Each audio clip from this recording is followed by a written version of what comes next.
এখন দেখবো আমরা আইসিটি তৃতীয় চ্যাপ্টারের সরলীকরণ। যে সরলীকরণ অনেকে সমস্যা থাকার কারণে সাধারণত সৃজনশীল আসলেও সরলীকরণটা বুঝেন না। চলেন সরলীকরণ দেখার আগে ডি মর্গানের দুটো সূত্র এবং এক্সট্রা দুইটা সূত্র আমরা একটু মনে রাখতে হবে। ডি মর্গান কি বলেছিল? দুই পদার্থের চলকের যোগফল গুণফলের সমান। অর্থাৎ এই যে পুরোটা এইটা অনেকটা ছাদের মতো ধরতে পারেন। অর্থাৎ এ প্লাস বি এটার উপর একটা ছাদ আছে।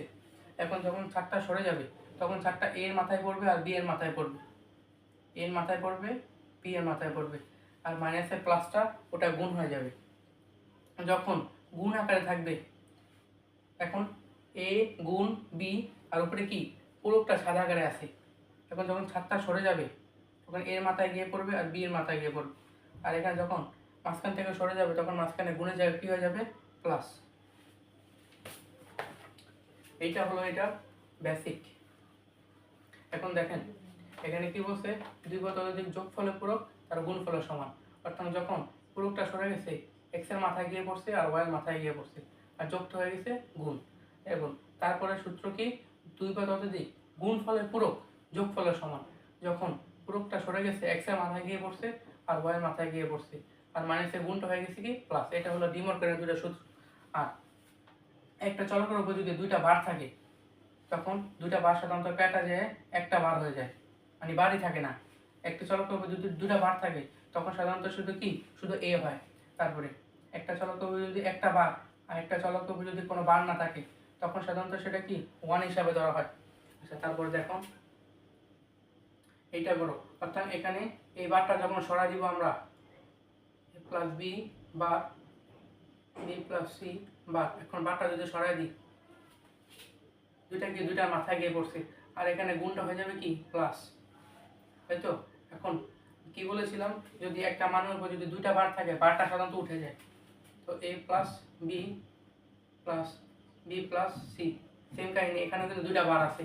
এই যে সূত্রটা, এই চলকের উপর দুইটা বার আছে, দুইটা বার থাকলে সাধারণত বারগুলো উঠে যায়। তখন কি এটা কমন নিয়ে নিই এ প্লাস বি প্লাস সি। এই হলো এটা সরলীকরণ। এখন পরেরটা দেখেন, এইটা এ ভাগ প্লাস সি এটাকে যদি আমরা পুরোটা সরাই দিই তখন কি হবে? এ সি এটার উপর বারটা পড়বে, এটার মাথার উপর বার পড়বে আর সির মাথার উপর বার পড়বে আর মাইনাসের প্লাসটা কি হয়ে যাবে? গুণাকার হয়ে যাবে।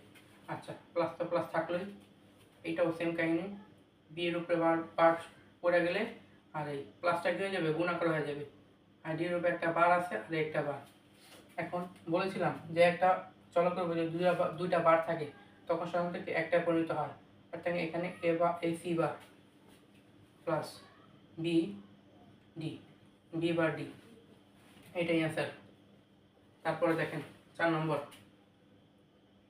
এখানে বারটা যদি আমরা প্রত্যেকের মাথায় দিয়ে দিই অর্থাৎ সরাই দিই তখন এ বার, আচ্ছা আগে B bar C bar D bar.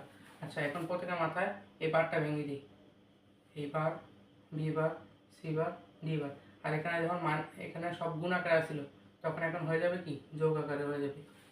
আর একটা চলকের উপর যদি দুটা বার থাকে তখন কি একটা বার পরিণত হয় A plus B plus C plus D. এইটা হলো এটা অ্যান্সার। এখন 2 নম্বরটা দেখেন, এখানে এক্স ওয়াই কমন আছে, এখানে এক্স বার ওয়াই কমন আছে, তো এক্স বার ওয়াই আর এখানে Z Z bar plus X Z. বলেছিলাম যে এ একটা চলকের মান যদি এ পূরক হয় আর একটা চলকের মান যদি এ হয় তাহলে এটার মান কি ওয়ান। এই সূত্রটা একটা পূরক আছে আর একটা পূরক নাই, এটা যোগ হয় কি ওয়ান হয়।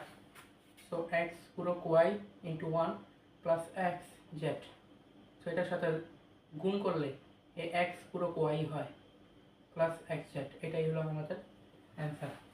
সুতরাং সরলীকরণ করার ক্ষেত্রে এই 4টা সূত্র মনে রাখলেই ইনশাআল্লাহ আপনি যে কোনো সরলীকরণ করতে পারবেন।